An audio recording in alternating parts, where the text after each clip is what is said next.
Balvas cilvēku izaugsmē finālā kategorijā par izcilu ieguldījumu veselībā un labklājībā ir šādi pretendenti. Biedrība Patvērums drošā māja, mobilais veselības aprūpes centrs Ronald McDonald House Charities Latvija un ārste Dace Rezeberga. Lūdzu video par pretendentiem.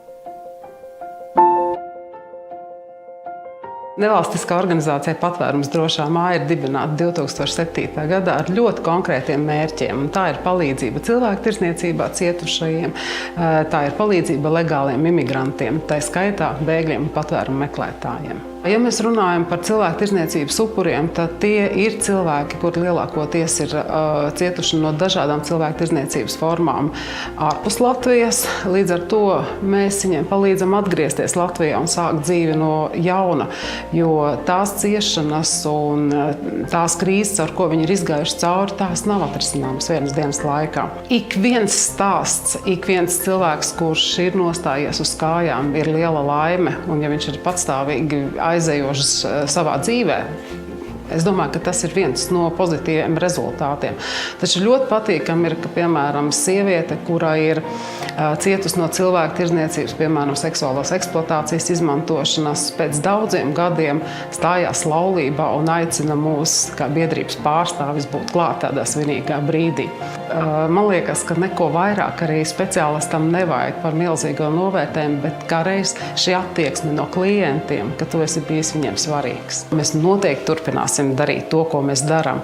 Un vēl jau vairāk tieši tāpēc, ka mums ir arī uzticības tālrunis, kurš šobrīd darbojās diennakts laikā, cilvēkiem ir iespēja šo palīdzību saņemt, un arī tas tiks turpināts.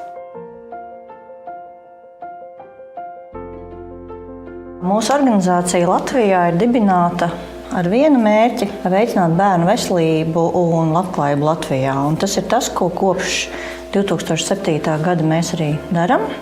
Un 2011. gadā mēs Latvijā uzsākām mobilā veselības aprūpes centra programmu, kas saprotamākā valodā ir atvest Bērnu Kliniskās universitātes slimnīcas ārstus uz tām vietām, kura tieši pediatru, dažādu specialitāšu pediatru Latvijā pietrūkst. Un kopš 2011. gada mēs esam veikuši pat jau vairāk kā 16,000 apskates bērniem visā Latvijā. Un varētu teikt, ka tie ir vairāk nekā 14,000 bērnu, kurus mēs esam apskatījuši šajā laikā. Un, protams, ir jāpiemina tas, ka visas mūsu vizītes un visi mūsu pakalpojumi ir bez maksas, kas ģimenēm šobrīd ir ļoti, ļoti svarīgi. Mēs strādājam tur, kur mēs esam nepieciešami, un šajās vietās mēs piedāvājam speciālistus, lai pēc tam jau mazāk bērnu nokļūst uz Rīgu tajā brīdī, kad viņus patiešām jau ir jāliek slimnīcā. Un, kā jau es teicu, ir vairāk kā 16,000 vizītes, 16,000 apskates, kuras mēs esam veikuši, un tie ir gandrīz 14,000, vairāk kā 14,000 bērnu, kur iespējams nav nonākuši uz Rīgā uz slimnīcu, vai kuri ir nokļuvuši pie ārsta uz izmeklējumu saulaicīgāk. Un tas ir tas, kāpēc mēs arī sākām šādu iniciatīvu, lai bērnu, kuri nokļūst slimnīcā, ir mazāk, un lai Latvijā ir vairāk priecīgu bērnu, laimīgu ģimeņu, jo tad jau arī viss būs kārtībā.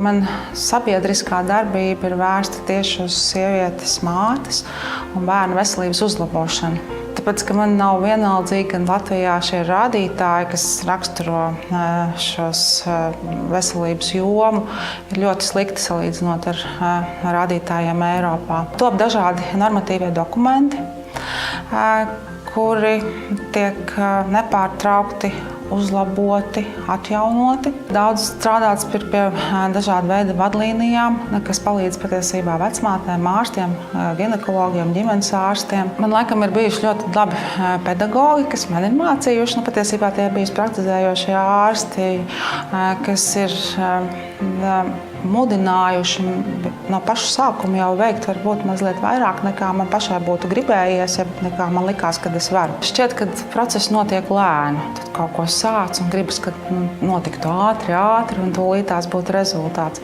Bet pēc tam paskatās tādu laikas griezumu atpakaļ, piemēram, kas ir sasniegts gada laikā, tad man liekas, jā, tie procesi ir pavirzījusies uz priekšu, kaut kas ir kļuvis labāks, lai gan tas ir bijis lēni. Man ir, es domāju, ļoti laba komanda un cilvēki, kas domā līdzīgi kā es, kam nav vienaldzīgas lietas, kā viņas virzās. Un tāpēc arī tā komandas apziņa man rada prieku.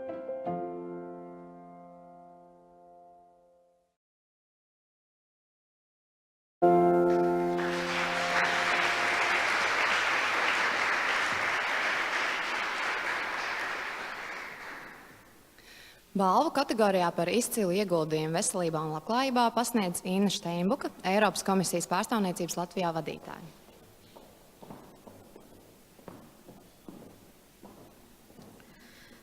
Balva par ieguldījumu veselību un labklājībā. Balvu cilvēka izaugsmē kategorijā par izcilu ieguldījumu veselību un labklājību saņem mobilais veselības aprūpes centrs Ronald McDonald House Charities Latvijā. Apsveicu!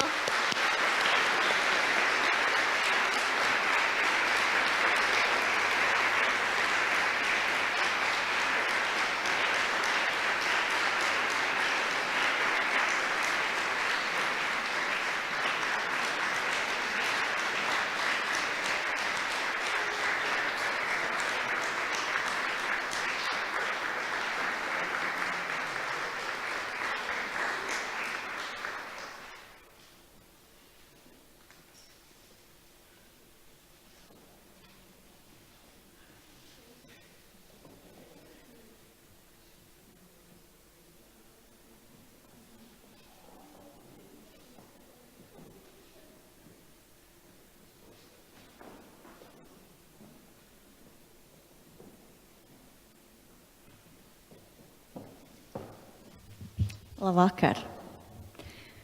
Ja es teikšu, ka es kopā ar savu komandu necerēju saņemt šo balvu, tad, protams, jūs man neticēsiet un taisnība būs. Mēs strādājam kopš 2011. gada un katru dienu mēs veicam to darbu un cenšamies pēc labākās sirdsapziņas izdarīt tā, lai katru dienu kāds bērns pamostās priecīgāks, lai katru dienu kāda mamma pamostās mierīgāka, lai pēc pāris gadiem kāds bērns atcerās to, ka tad, kad viņš bija maziņš, tad zāle bija zaļāka un debesis bija zilākas. Un bija ārsti, kas brauca un katru dienu strādāja, lai viņa bērnības sapņi piepildītos. Un mēs katru dienu strādājam, lai bērnu sapņi piepildās. Un paldies jums, kas mūs atbalsta. Un šodien tie jau ir vairāk kā 17,000 apskates, kurus mēs esam veikuši, un vairāk kā 16,000 bērnu, kur pēc pāris gadiem pamodīsies ar atmiņām par zaļāku zāli un zilākām debesīm. Un paldies jums par to!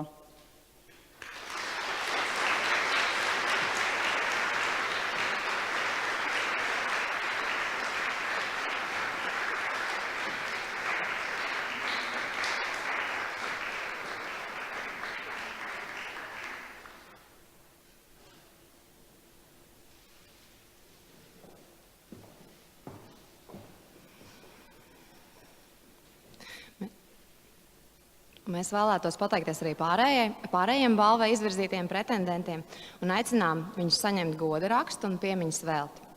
Biedrība Patvērums drošā māja.